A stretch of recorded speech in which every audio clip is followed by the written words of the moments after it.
बिल्कुल देखिए, शरद पवार के रिश्ते सबसे हैं, कहा जाता है कि प्रधानमंत्री मोदी से भी उनके अच्छे रिश्ते हैं।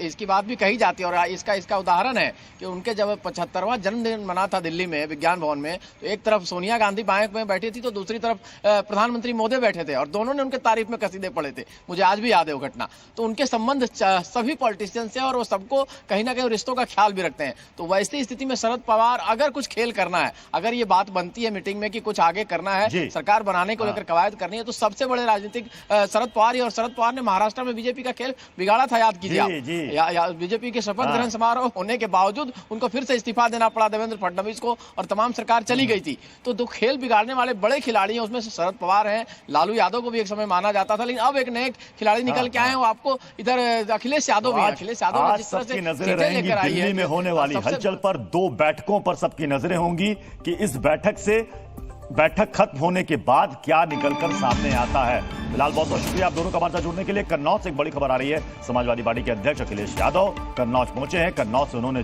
चुनावी जीत दर्ज की है। जीत के बाद अखिलेश यादव ने यहां पहुंच करके जीत का सर्टिफिकेट हासिल किया है।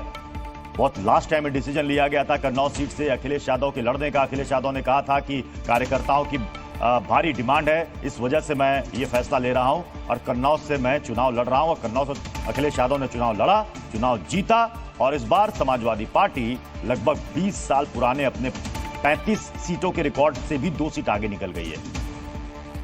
37 सीट समाजवादी पार्टी ने उत्तर प्रदेश में जीती है, जिसे समाजवादी पार्टी के लिए और अखिलेश यादव के लिए खासतौर पर एक बड़ी जीत बताया जा रहा है। क्योंकि इससे पहले के अगर चुनाव में अगर आप देखें तो उसमें मुलायम सिंह यादव हुआ करते थे और इस बार अखिलेश यादव, कई बार उन्होंने इस बात को कई इंटरव्यू में कहा भी है कि इस बार मुलायम सिंह यादव नहीं है, हमारे साथ पार्टी के कार्यकर्ता हैं जिन्होंने पिता के साथ भी काम किया, मुलायम सिंह यादव के साथ भी काम किया है और उम्मीद है कि हम ज्यादा सीटें जीतेंगे। हालांकि 62 सीटों पर समाजवादी पार्टी ने अपने उम्मीदवार उतारे थे। 17 सीटों पर कांग्रेस से चुनाव लड़ा था। 62 में से 37 सीट जीत करके आई है समाजवादी पार्टी। अखिलेश यादव की इसे जबरदस्त वापसी बताया जा रहा है। खास तौर पर उत्तर प्रदेश में बीजेपी की सीटें जो घटी हैं, 62 से नीचे आ गई हैं सीटें, ये उसे बड़ा झटका बताया जा रहा है। कांग्रेस का प्रदर्शन भी यहां शानदार रहा है।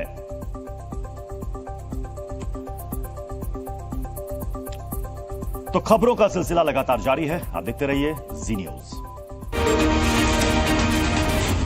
जी न्यूज। अब डबल M रिब्स के साथ गैलेंट एडवांस TMT रीबार्स, निर्माण का रियल हीरो।